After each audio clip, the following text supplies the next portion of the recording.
Thursday, Learnday.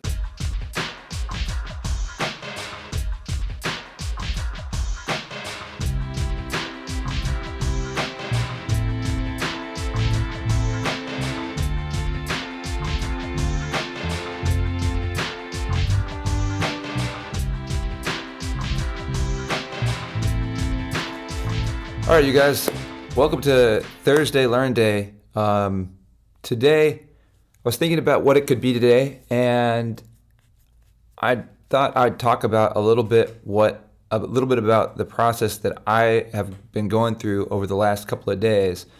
I had a few days off where I didn't have any gigs, and I started thinking about just everything, all of my recent, maybe the last month or so of performing, or even 2 months of performing, and what has worked and what has been going well, and how could I expand on that and make it better. And I'm really enjoying performing as a solo artist, but I wanted to talk about, well, let's start with my current setup, what I do, and I'm having what I would say, in my opinion, is a lot of success for me. I'm getting really good feedback from the people that I play for. I'm playing a lot of different kinds of events and succeeding at all the events. As far as I can tell, what I would call success. I mean, you can always do better, or you can do, not every single one I'm doing the exact same quality of work at necessarily, but I am trying to do my best at every single one and am being positively reviewed at all my recent outings. So this is great news. I'm really happy about it, and I try to understand why, and I think there's a couple of reasons why. One, I think it has to do with my setup, and I think I've been able to accomplish a setup that works really well.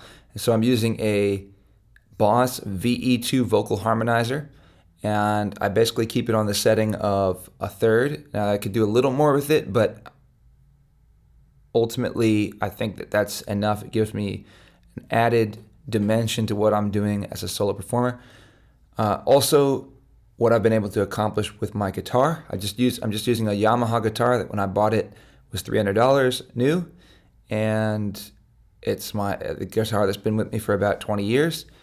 And I put a LR Baggs Anthem pickup into it, so it's got 20 years of wear and tear on it. And then I'm going into an RC1 looper, and before that an LR Baggs Venue DI. I use for my mixer, I'm using a Behringer XR18, and I use that to provide a reverb for the guitar or for the vocals if necessary. I was using a Sennheiser E835 microphone for a lot of the gigs, and I recently upgraded to a Neumann KMS 105. All right, so that's the gear. Now, the main thing for me is using the LR Baggs Venue DI to get a good sound from my guitar, to try to get a balanced sound throughout all the ranges, putting a proper amount of reverb on the guitar so that it sits nicely in the acoustic environment. And then the vocal harmonizer, using it intelligently, trying to use it to break up stretches of doing it through song selection and what I'm doing with pedals to try to create a lot of variety in what's going on. And that way, when I play a 3-hour gig and people are sitting out and hanging out, every song hopefully is interesting in a new way, or it never becomes dull, it never becomes monotonous, because I'm always doing something to break it up. Whether I'm looping using the RC1 looper, super basic looper, just throwing a loop down and playing simple leads, nothing crazy complicated. And this has allowed me to progressively get better. But even when I was just starting out doing these leads, they played well, and they broke it up, and they served a purpose. And then using the harmonies to break it up. So I think these are, the last reason I would say is the energy level that I'm putting out. these days I'm having more of a mentality of really committing myself as much as I can in every moment to remind myself, give everything I've got to the gig. And just put out, whenever I start feeling like I'm getting tired, just push through anyway and push. And put out as much energy as I can, try to be as focused on the song as I can, and doing the best job with each song in every moment as I can. And doing it from the mentality of service, that I'm there to provide a service, and understanding that it's a blessing to be able to do it, and that it's because of a lot of the people that are actually in the audience that are the reason that I get to even be able to do that, because of what they do in their daily lives and the tasks that they take on, the responsibilities that they take on. That's part of why I get to do this. And so part of what I get to do through my music is say thank you. And I think that all those things together are creating a lot of the positive experience that other people seem to be getting from what I do. Now that said, I'm trying to think about how I can even make it better. And so one of the main ways that I want to make it better is to find ways to have more variety and more energy. I want to build the energy. And so I started looking into looping more. And I've done a little more extensive looping using the Boss 505 before. There's a new Boss pedal called the Boss 500. I looked into that, and I looked into a number of other looping pedals, but it seems like still the Boss 505 or the Boss 500 is probably the way to go to me, because they're pretty versatile looping, workstations. And the only problem with the Boss 505 is it's only got 3 switches and 2 tracks. The Boss 500 has 3 switches and 2 tracks. I like the 505 because it's got 5 separate tracks. And one of the coolest things that you can do with these loop stations is you can set your loops to transfer from one loop to the other loop at the end of a loop cycle. So that way you can create movements of music when you get a chance. If you have a moment where you have enough time to go slap a switch or stop a switch, then you can program it. You can put the order in that, hey, at the end of this loop, we're going to switch to this, and you can create movements in the music, and this frees you up to help those shifts with what you're doing with your guitar or what you're doing with your vocal, to make those switches from one movement to the other to feel really dynamic and real. Now, nothing takes the place of a live band. So this is the main part of this video that I really wanted to get at, is the concept of looping versus a live band. And is it worth diving deeply into the looping world, or is it more worth it to try to find more musicians to play with and organize duos and trios and band arrangements with? And here's my thoughts on that. Right away, the simplest thing would seem to be to go in the direction of looping, because then if you know you can rely on yourself, then all you have to do is put the time in to learning the technology and developing your techniques on how to try to execute what you want to execute. So that's a natural advantage. And if you're a working musician and you're doing this for your living, this allows you to expand on what you're capable of and what the level of entertainment you're able to deliver, while not having to pay, a full band. And this opens up many, many more opportunities. The number of different opportunities that you will be sort of eligible for are going to be far greater, because your overhead is going to be less.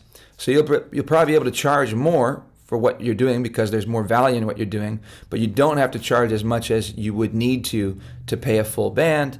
And so this makes what you're doing very competitive or very marketable, and also allows you to play places that would be harder to find for a lower budget it would be harder to find a live band that would be willing to organize and put the time in to play something like that. So that's a clear advantage. Also, you can work on it anytime. And that's another great thing, is you don't have to work around other people's schedules. So it's really the social component of it is the advantage. It also really will allow you, when you do it well, and with the technology that exists today, I do believe you can do it very well so that you do create movements and you create what can feel like a live band going on. It can be kind of convincing that it feels like a live band, and you can create dynamics and energy and build songs that really will move people similarly to a live band. And that's really cool and really exciting. And I want to see, that's the part for me in now thinking again about, okay, I've used the Boss 505 before. Now I've figured out a lot about live music performance. I'm using RC1. I've got the vocal harmonizer. What could I do? What kind of setup could I create that allows me to accomplish live drum sounds or accomplish live played drum sounds that I can mold to fit, that environment that I'm in and that mood that is present and that mood that I'm in for that day. I want to try to figure out what is the simplest setup that I can do that allows me to set up without taking out a lot of space and gives me really exactly what I need and not much more than that. That said, so I think this is accomplishable, and I think if pursued to its full extent, I think it could be pretty good. But I don't think it's ever going to be as good as the live band, and here's why: because you're always fixed to the loop, and so when you put a loop down in one particular moment, and this is I guess common sense, but when you put down a loop to a particular moment, that loop is going to keep repeating, obviously, but time and the environment that you're in, it is not going to do that. Time doesn't do that. Live environments don't do that. They don't repeat and then flip back to what it was, 20 seconds ago, and everybody just rewinds and resets and goes through it again. It's not the way it goes. And so loop, like when you lay down a sort of a background loop, you can do that, and then you can let your lead really carry the, like if you're playing lead, you boost the lead and let that be the thing that really occupies people's conscious attention. And then you can kind of follow what's going on, and you can play to the environment and play to how you feel, or how the wind coming through makes you feel, or how the person dancing over there or laughing or tapping their toe or smiling at you or whatever. How all that, play to all that, let that enter into the music. And then it still has that organic feel, but it's not the same as if you had a live drummer working with you, and if you had live instrumentalists that you're all moving and breathing together. Because then if you feel like you see an opportunity over here and these people are really ready to dance and there's a bunch of buzz and chatter and people are getting excited, it's going to be pretty much impossible to switch, quickly to address that and build. Whereas the live band, if everybody's, focused and together on it, they can sense it instantly and just grow right with it. And the timing there is just when you're tapped into it, there's going to be no way in my mind that the looping is ever going to compete with that. And so that's the tough decision that I feel like I'm at right now. Not that that's of y'all's concern, but for me, that's the tough decision of just trying to decide what is the best for having a long-term vision. Is it going to be worth it to dive deeper into the world of looping and trying to make that as organic and authentic as I can. There's a pedal called the Beat Buddy, and I think that using the Beat Buddy with a Boss 500 or a Boss 505 and extra foot switches for the Boss 505, which is a tabletop hand there's a word there, hand maneuvered, hand controlled, I guess. There's another word that starts with an M. Manipulated. I can't get it, but it's like right there, and you probably know it. But if you mix those Boss 505 with extra like 10-foot switches and expression pedals, and you put that with a Beat Buddy, then I think there could be ways that if you see that, at least at the next measure, you can switch the Beat Buddy to go into that next drum beat. And you'll have to plan out ahead what different beats you're using and all that. But I think there could be a way. And the big problem with looping, and this is really important, that I see with almost all the looping videos that I watch, is there is a certain way that looping is the same every single time. And that is that you have to start one by one by one by one by one. And so the loop, if you want to, you can get to that full sound. And it's kind of interesting to watch, okay, this piece, if you can make a beautiful little loop here, and then you layer something else that's beautiful onto that, and then you layer something else that is interesting. If you do it quickly, each part can kind of be interesting, but it takes a length of time before you get to that bigger sound. And it kind of prevents you from being able to do any very abrupt dynamic shifts. You have to build things up one step at a time. And so that's the other problem that would need to be solved. And I think it maybe can be solved now with today's technology. So that's what I'm trying to wrap my head around. I think that can be resolved, that maybe through a Beat Buddy and configuring loops or having previous loops ready and available, there would be ways to jump right into songs without building the loops gradually, or create more abrupt dynamic shifts within a song. And the timing of how you do it, and if you're looping while you're singing, so that you don't have to have people just listen to you lay out the loop, but actually, if you plan it out and you're very smart about it, you can accomplish your loop while delivering the song. And then you use that loop later. And I think there are methods to accomplish this. But all that said, so if you're interested in looping, these are the kinds of things that of where my head's at, that I think it really is.